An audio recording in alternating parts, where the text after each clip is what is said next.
할렐루야. 우리 함께 한번 기도드리고 하나님 앞에 찬양 올리십시다. 고마우신 우리 아버지여, 오늘 저희들이 또 참 추운 날씨이지만 수요 예배로 모였습니다. 사정상 대면 예배에 나오지 못한 우리 형제 자매들에게 이 시간 주님 찾아가시사 넘치는 은혜를 부어 주옵소서. 온라인 예배를 드릴 때 주의 성령이 함께 하옵시고 큰 위로를 주시고 은혜 주시옵소서. 오늘 이 시간에 우리 모두에게 은혜를 입히시고 하늘 문을 시사 성령을 불처럼 우리 심령 속에 뜨겁게 내려 주시옵소서. 시종을 주님의 장중에 의탁하옵고 우리 구세주 예수님의 이름으로 기도하옵나이다. 아멘. 우리 찬송가 258장을 부르도록 하십시다.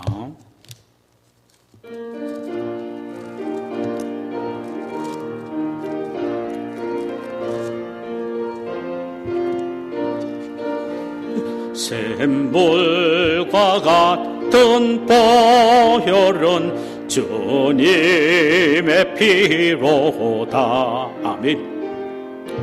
혈의 죄를 씻으면 정하게 되겠네. 정하게 되겠네. 정하게 되겠네. 보혈의 죄를 씻으면 정하게 되겠네. 저도 회개하고서 보혈에 씻었네. 저도 저 같은 이 몸도 죄 씻기 원하네. 죄 씻기 원하네. 죄 씻기 원하네. 저도 저 같은 이 몸도 죄 씻기 원하네. 죄속함 받은 백성은 영생을 얻겠네. 샘솟듯 하는 비권세 한없이 크도다. 한없이 크도다. 한없이 크도다. 없는 떴던 비권세 한없이 크도다. 할렐루야. 날 정케 하신 피 보니 그 사랑 한없네. 살동안 받는 사랑을 늘 찬송하겠네. 아멘. 늘 찬송하겠네. 늘 찬송하겠네. 살동안 받는 사랑을 늘 찬송하겠네. 이후에 천국 올라가 더 좋은 노래로 날 구속하신 은혜를 늘 찬송하겠네. 늘 찬송하겠네. 늘 찬송하겠네. 날 구속하신 은혜를 늘 찬송하겠네. 아멘.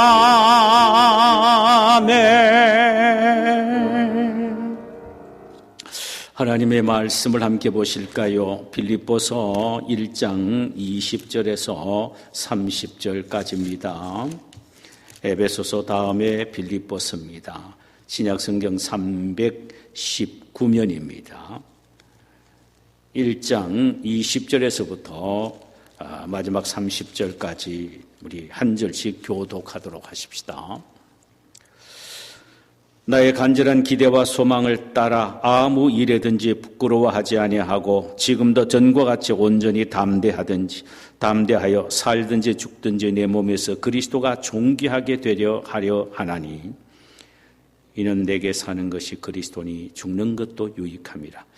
그러나 만일 육신으로 사는 이것이 내 일의 열매일진데 무엇을 택하여야 할지 나는 알지 못하노라. 내가 그 둘 사이에 끼어 있으니 차라리 세상을 떠나서 그리스도와 함께 있는 것이 훨씬 더 좋은 일이라. 그렇게 하고 싶으나 내가 육신으로 있는 것이 너희를 위하여 유익하리라. 내가 살 것과 너희 믿음의 진보와 기쁨을 위하여 너희 무리와 함께 거할 이것을 확실히 아노니 내가 다시 너희와 같이 있으므로 그리스도 예수 안에서 너희의 자랑이 나로 말미암아 풍성하게 하려 함이라. 오직 너희는 그리스도의 복음에 합당하게 생활하라. 이는 내가 너희에게 가보나 떠나 있으나 너희가 한 마음으로 서서 한 뜻으로 복음의 신앙을 위하여 협력하는 것과 무슨 일이든지 대적하는 자들 때문에 두려워하지 아니하는 이 일을 듣고자 함이라. 이것이 그들에게는 멸망의 증거요 너희에게는 구원의 증거이니 이는 하나님께로부터 난 것이라. 그리스도를 위하여 너희에게 은혜를 주신 것은 다만 그를 믿을 뿐 아니라 또한 그를 위하여 고난도 받게 하려 함이니. 함께 읽읍시다. 너희에게도 그와 같은 싸움이 있으니 너희가 내 안에서 본 바요 이제도 내 안에서 듣는 바이니라. 아멘. 할렐루야. 우리 오늘 본문을 중심으로 해서 함께 나누고자 이 말씀의 제목은 너희에게 은혜를 주신 것은 이라는 제목입니다. 지난 시간에 우리가 함께 살펴보았듯이 사도 바울 선생은 세계 복음만 하는 위대한 비전을 가슴에 품고 로마로 왔습니다. 그러나 로마에 와서는 복음을 전할 수 있는 장이 활짝 열려질 줄 알았는데 여전히 죄수로 영의 몸이 됩니다. 그래서 매우 실망했을지도 모릅니다. 그러나 그가 꼭 깨달은 것은 하나님이 자신의 가치임이 오히려 복음의 진보에 더 힘있게 하신다는 사실을 깨달은 것입니다. 그래서 자신은 감옥에서 간수들과 시위대인들에게 복음을 전했고 또 로마에서 신앙생활하는 믿음의 형제들은 바울은 이렇게 옥중에서 열심히 복음을 전하는데 자유의 몸이 된 우리야 어떻게 복음을 전하지 아니할 수가 있겠느냐 하면서 지금까지 미원적이었던 그들의 복음 전파에 힘을 내어서 열심히 복음을 전하게 됩니다. 뿐만 아니라 바울을 시기하고 험담하던 사람들은 바울이 갇힌 틈을 타서 열심히 복음을 전함으로 바울보다 더 많은 전도의 열매를 맺어 바울의 명성을 자기네들이 얻어보겠다는 마음으로 시기와 투기와 질투로 열심히 복음을 전하게 됩니다.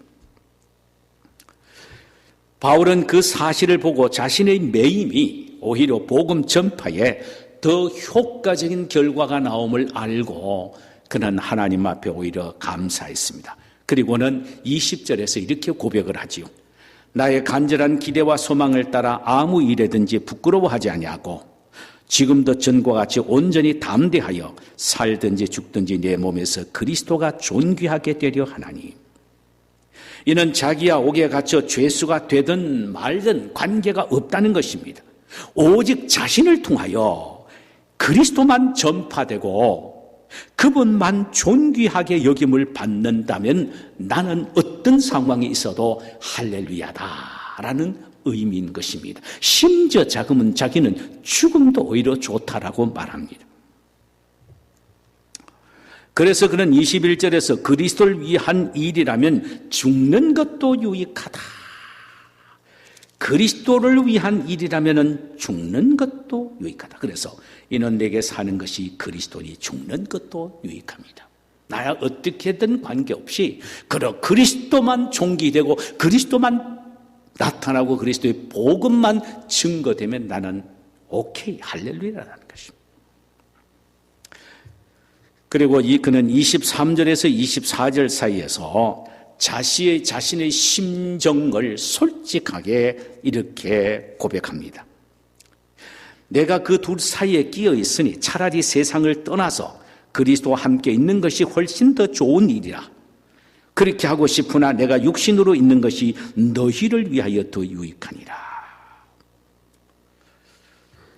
자신은 살아서 복음 전도 사역을 계속하고자 하는 것과 죽어서 그리스도의 품 안에서 그리스도와 함께 있고자 하는 이 두 상황 속에서 갈등을 하고 있다는 것입니다. 자기 개인적으로 보면은 차라리 빨리 주님 앞에 가서 주님의 품 안에서 주님과 함께 즐기며 참으로 영원한 생명을 누리며 사는 것이 자기의 진심 어린 간절한 소망이라는 것입니다.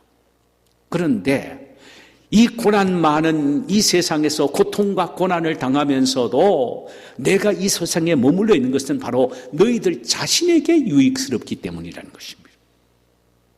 내 자신의 유익이라면 내가 지금 당장이라도 죽어서 주님과 함께 거하는 것이 좋겠는데 빌립보 교인들을 위한 일이라면 고난 가운데서도 있는 것이 더 좋다. 이렇게 말합니다.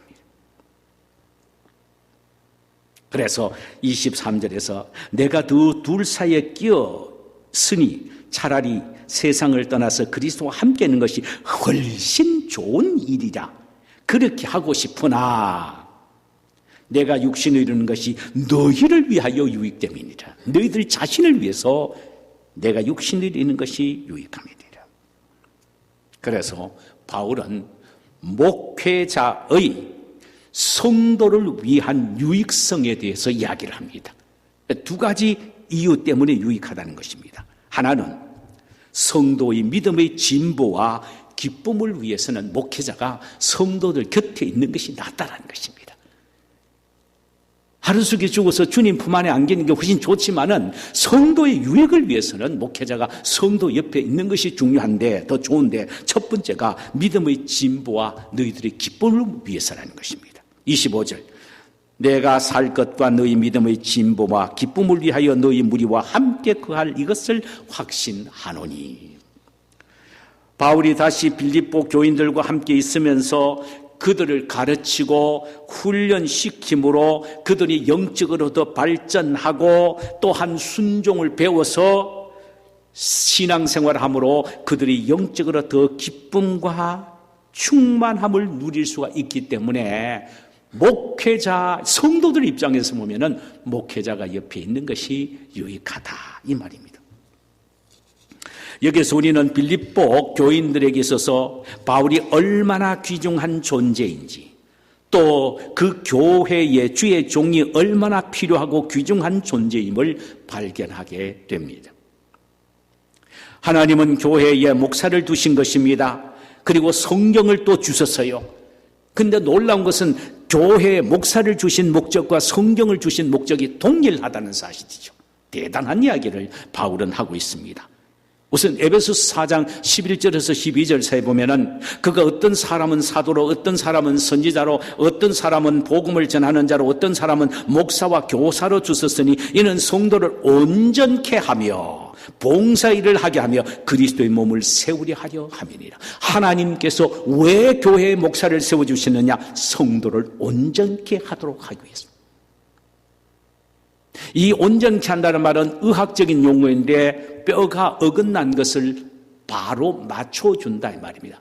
성도들을 하나님 앞에서 인격적이든 영적이든 바로 세우는 일을 하는 것이 목회자가 하는 일이다 이 말이죠. 목사가 없으면 안 된다는 것입니다. 아무리 혼자 성경 많이 읽고 기도 많이 하고 한다 하더라도 아무 소용이 없다는 말입니다. 온전히 성도를 세우는 일은 목사만이 할 수 있는 것이라는 것입니다. 또 디모데후서 3장 16절에서 17절 사이 보면은 모든 성경은 하나님의 감동으로 된 것으로 교훈과 책망과 바르게 함과 의로 교육하기에 유익하니 이는 하나님의 사람으로 온전케 하며 모든 선한 일을 행한 능력을 갖추게 하려 함이니라. 성경을 하나님은 교회에 왜 주셨습니까? 성도를 온전케 하도록 하기 위함입니다.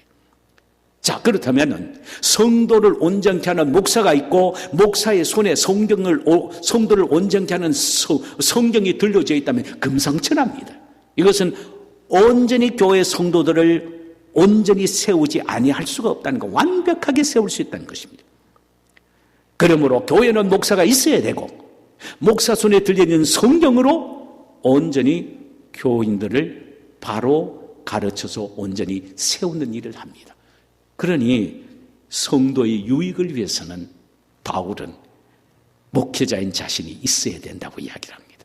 성도의 유익을 위해서, 자기 자신의 유익을 위해서는 빨리 가서 주님 품 안에 안기고 싶다는 것입니다. 너무너무 힘들고 고통스러운 세상이고 고난이 많으니까 빨리 주님의 품 안에 안기고 싶으나 너희들을 위해서는, 너희들의 온전케 되어 기쁨을 누리고 믿음이 돈독하게 되는 일을 위해서는 내가 필요하기 때문에 너희들 위하여 내가 지금 찐치히타로 지금 있다 이 말이죠. 두 번째로, 너희의 자랑이 풍성하게 되기 위해서는 목회자인 내가 있어야 된다. 목회자는 성도들의 자랑이 풍성하게 되기 위해서는 필요한 존재라는 것입니다. 26절, 내가 다시 너희와 같이 믿음이 있으므로 그리스도 예수 안에서 너희 자랑이 나로 말미암아 풍성하게 하려 함이니라. 너의 자랑이 나로 말미암아 풍성하게. 그러니까 성도는 목회자가 옆에 있을 때 늘 정말로 다른 사람에게 자랑할 수 있도록 풍성한 은혜를 누리게 된다는 것입니다. 그만큼 성도들을 바로 지도하고 가르치는 존재가 목회자이기 때문입니다. 여기에 자랑한다는 말은요, 카우케마로서 기쁨을 의미합니다. 이는 바울이 빌립보 교인들과 함께 있으므로 빌립보 교인들이 바울을 통하여 복음의 가르침을 받음으로 누리는 기쁨을 의미합니다. 순간순간 하나님의 말씀을 한 말씀 한 말씀에서 깨달을 때마다 기쁨을 누린다는 것입니다. 이 기쁨은 누구를 통하여 누릴 수 있느냐? 목회자의 가르침과 설교와 지도를 따라서 이 기쁨을 경험하게 된다는 것입니다. 이런 목회자로부터 바른 가르침을 받을 때에 성도는 기쁨과 행복을 누리게 된다는 것입니다. 그러므로 적어도 비진리를 가르치지 않는 이상은 성도들은 목회자의 말을 듣고 가르침을 받아서 기쁨을 누릴 수 있는 영적 순전함이 있어야 합니다. 이제 바울은 27절 이하에서 성도들이 그러면 어떤 마음으로 신앙생활을 해야 될 것인가를 마지막으로 이야기를 합니다. 두 가지의 마음의 자세로 신앙생활을 해야 한다는 것입니다. 하나는 복음을 위해서 일심으로 협력하라는 것입니다. 이 말은 교회는 하나가 되어야 된다 이 말이죠. 일심으로 하나가 되어서 교회를 섬기고 하나가 되어서 주님을 섬기고 하나가 되어서 서로 믿음의 형제 자매들까지 서로 섬기며 하나가 되어서 복음을 전해야 된다는 것입니다. 27절, 오직 너희는 그리스도의 복음에 합당하게 생활하라. 이는 내가 너희에게 가보나 떠나 있으나 너희가 한 마음으로 서서 한 뜻으로 복음의 신앙을 위하여 협력하는 것과 그랬습니다. 이는 하나가 돼서 교회를 섬기라는 말입니다. 성경에서 그리스도와 교회를 하나라고 말하고 성경에서 성도와 성도끼리를 하나라고 말하고 성경에서는 부부간을 아내와 남편을 하나라고 말합니다. 하나는 완전수의 최소 단위를 말하는 겁니다. 그 어떤 것을 깰 수가 없습니다. 깨면은 반쪽입니다. 죽음이지요. 나눌 수 없다는 말입니다. 여러분, 그리스도와 교회가 나눌 수 없고 성도와 성도끼리 나누어질 수가 없고 부부끼리 나누어질 수가 없듯이 참으로 교회와 그리스도는 하나고 성도와 성도끼리는 하나입니다. 바울은 빌립보 교회를 향하여 한 마음과 한 뜻으로 협력하여 하나가 되어라고 말합니다. 이는 전심으로 하나가 되라는 말입니다. 교회가 목사를 중심으로 해서 하나가 되어야 한다는 말입니다. 진리의 문제가 아닌 이상은 하나 되는 일에 방해가 되면은 단호하게 거부할 수 있고 돌아설 수가 있어야 하는 것입니다. 이것은 교회가 하나 될 뿐만 아니라 온 성도가 하나가 되고 또 하나 되는 그리스도를 영화롭게 하기 위해서는 교회는 철저히 목회자를 중심으로 하나가 되어야 된다는 말이죠.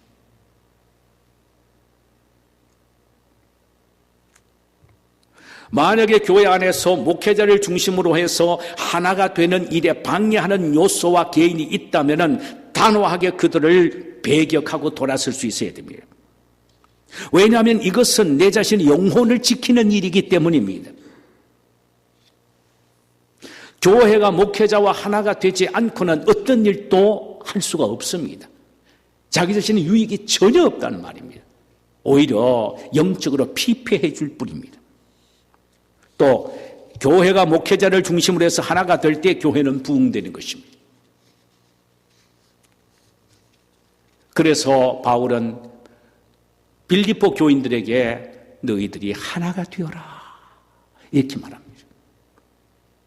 두 번째로 바울이 빌립보 교인들에게 요청하는 신앙적 삶은 대적하는 자를 두려워하지 말라는 것입니다. 대적하는 자.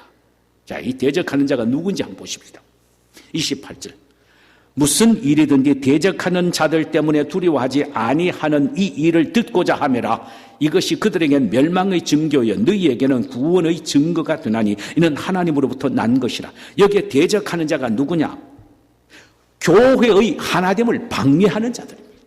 초대교회는 이런 일들이 많았습니다.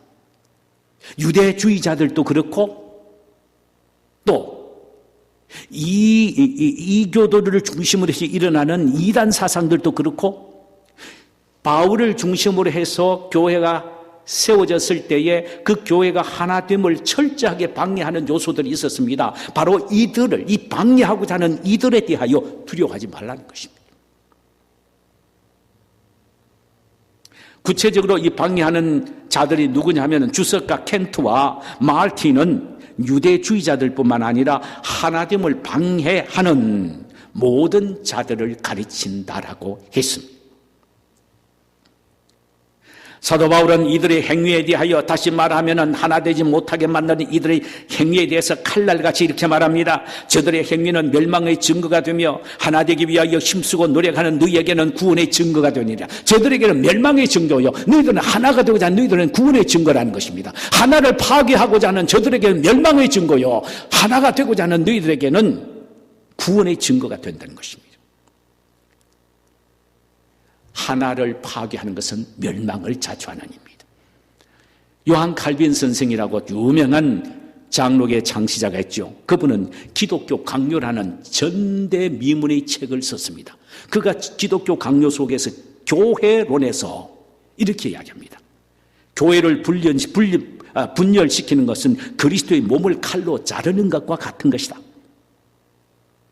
이것은 사탄의 행위이며 그 결국은 파멸이 될 것이다 라고 했습니다. 바울은 28절 끝부분에서 이렇게 말하고 있습니다.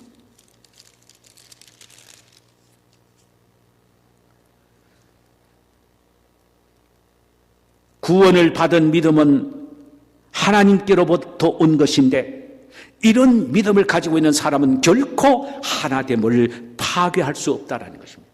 참으로 구원 얻는 믿음을 가지고 있는 사람은, 구원 얻는 믿음을 가지고 있는 사람은 그 구원의 믿음이 하나님으로부터 온 것이기에 그런 믿음을 가지고 있다면서 교회를 분열시키고 교회를 하나 되지 못하는 하는 것은 있을 수 없다는 것입니다. 그것은 진짜 믿음이 아니라는 것입니다. 그럴 수가 없다는 것입니다.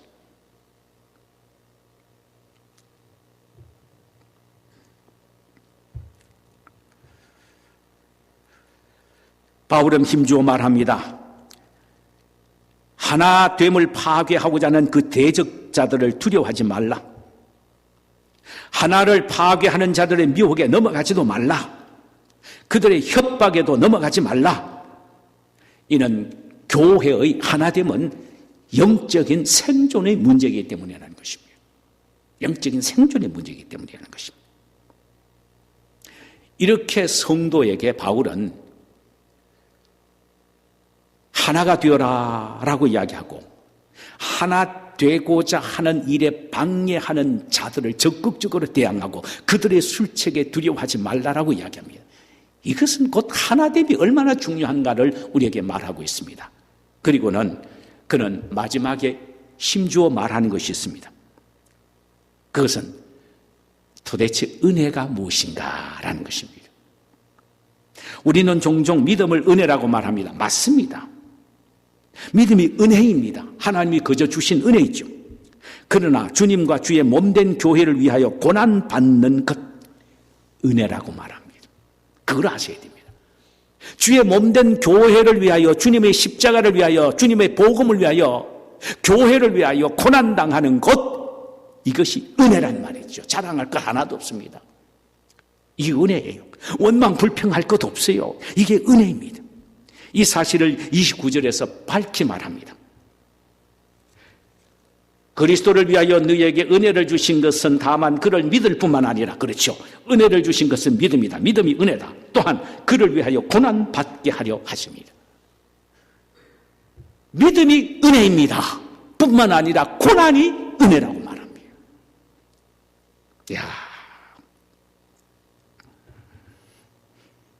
왜 고난이 은혜입니까? 우리가 믿음이 은혜라는 것은 뻔하게 아는 일이지만 왜 고난이 은혜입니까? 두 가지 이유에서입니다. 하나는 고난을 통하여 하나님이 위로를 주시기 때문입니다. 고난을 통하여 하나님이 위로를 주시기 때문입니다.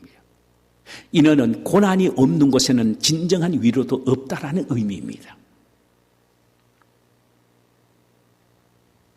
우리 모두 신앙생활을 해온 사람은 경험하는 부분이 아닙니까? 하나님은 우리에게 모진 고난만 주신 게 아닙니다. 그 고난을 통하여 위로를 주십니다. 우리는 이것을 체험하고 경험하는 부분이 있지 않습니까? 그 고난 통하여 위로를 받은 내가 다른 고난을 당하는 믿음의 형제들에게 또 위로의 사신의 역할을 하기 때문입니다. 이 사실을 고린도후서 1장 4절에서 바울은 이렇게 말합니다. 우리의 모든 환난 중에서 우리를 위로하사, 환난 중에서 우리를 위로하신다.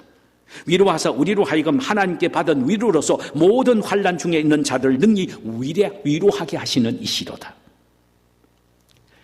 하나님은 왜 우리에게 고난을 주시느냐? 고난을 주셔서 그 고난을 통하여 위로를 주시고 그 받은 위로를 가지고 고난 당하는 사람을 또 위로할 수 있도록 하기 위해서라는 것입니다.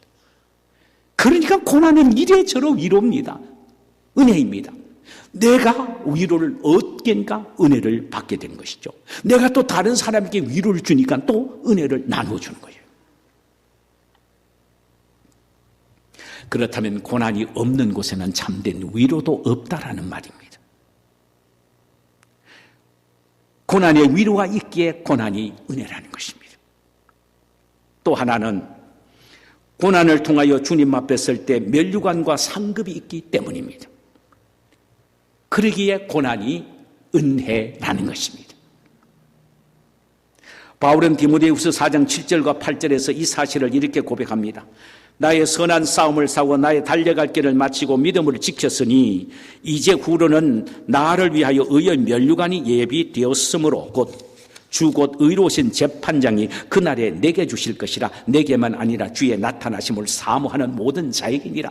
그가 고난을 참고 인내가 나 같은 이유가 뭐냐면은 고난 속에서도 끝까지 믿음의 경주를 다하고 난 이후에는 주님으로부터 자신이 면류관을 얻기 때문이라는 것입니다. 그런데 이 면류관이 자신뿐만 아니라 자신과 똑같이 고난 속에서도 믿음을 끝까지 지켜나가고 기쁨으로 나가는 자에게 통일하게 주신다는 말입니다. 할렐루야! 시편 기자 다윗은 이렇게 말합니다. 자신이 이스라엘을 위하여 흘린 눈물을 하나님이 병에 담아 놓으셨다가 마지막 때 그 양에 따라 기쁨과 위로와 면류관을 주신다라고 말합니다.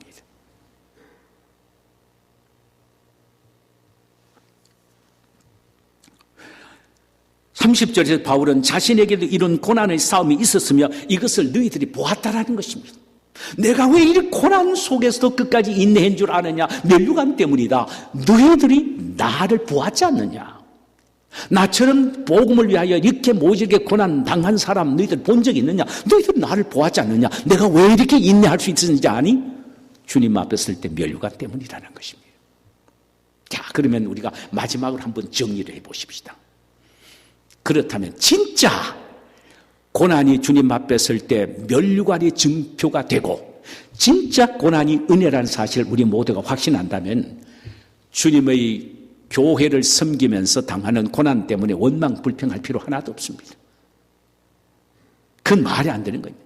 나처럼 이렇게 고난 당하는 사람이 있습니까? 나처럼 이렇게 교회를 위하여 헌신하고 봉사하는 사람이 있습니까? 하지 마소. 하지 말아요. 뭐로 합니까 그러면?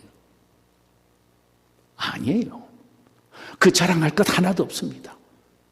그 자랑하고 내가 고난당하는 것 자랑할 뿐만 아니라 내가 왜 이렇게 고난 나만 더 많이 당해야 되냐고 원망 불평하는 사람은요, 그 사람은 하나님의 은혜를 더 갈구하지 않는 사람이에요.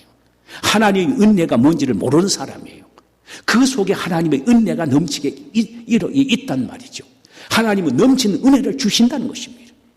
그걸 느끼는 사람은요, 경험하는 사람은 주여 다른 사람 몰라도 차라리 내가 주의 교회를 섬기다가 주님의 교회를 섬기며 십자가 지다가 내가 고난 더 당하는 게 좋습니다. 왜냐하면 하나님이 나에게 주신 은혜가 있잖아요. 다른 사람이 누리지 못하고 느끼지 못하고 경험하지 못한 나만이 누리고 경험하는 은혜가 있지 않습니까? 하나님 내 은혜 근데 욕심스럽게 내 혼자만 갖기를 원합니다라는 이야기를 할 수 있어야 돼요. 그런 마음을 가져야 합니다. 절대로 자랑할 수가 없고 불평 원망할 수가 없지요. 고난이 은혜입니다. 고난을 통하여 하나님 주님 앞에 설 때 상급과 면류관을 주시기 때문입니다. 그러므로 이 세상에 머무르며 주님을 섬기며 하나님을 섬기는 우리 모두 우리에게 닥치는 고난을 하나님의 징계로 생각하지 마십시다. 손해가 아닙니다. 은혜입니다. 멸관의 보증입니다. 상급의 보증입니다. 이런 믿음을 갖고 하나님의 교회를 섬기는 우리 모두가 되시기를 주님의 이름으로 축원합니다. 자, 우리 찬송 한 장 부르실까요? 주님, 우리 찬송 한 장 부르십시다.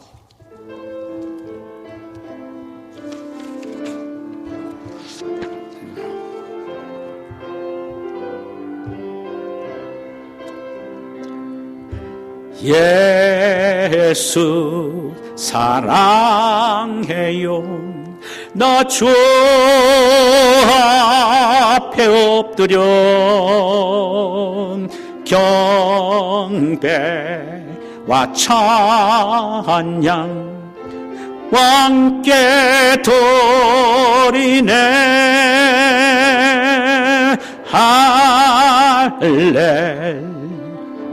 할렐루야 할렐루야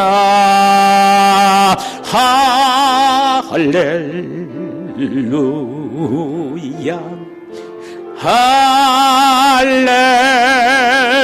할렐루야. 다시 한번 합시다. 예수 사랑해요. 나 주 앞에 엎드려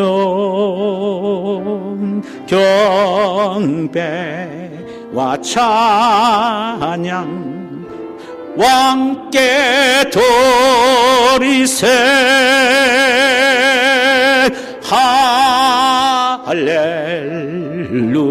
할렐루야 할렐루야